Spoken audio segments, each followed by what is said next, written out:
ngayon nandito ako sa may Novaliches and Novaliches pala, malapit sa Soyo, and namalengke ako, ayan.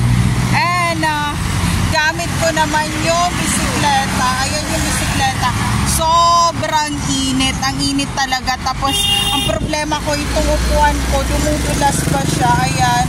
Yung upuan ng bisikleta. Tapos, yung puki ko, ang sakit talaga. Then, parang nahatak ng upuan ng bisikleta. And sobrang init ngayon. Tingnan nyo naman ang init, oh.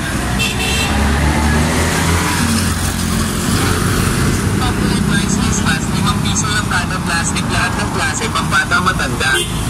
Factory price face mask, 5 piso lang tayo. So, ayun. Sobrang sakit na ng aking tuwi sa bisikleta. Pero kaya ko to hanggang sa condo. There's no safe place to all targeted individual out there. Take care always, everyone. Mag-ingat kayong lahat.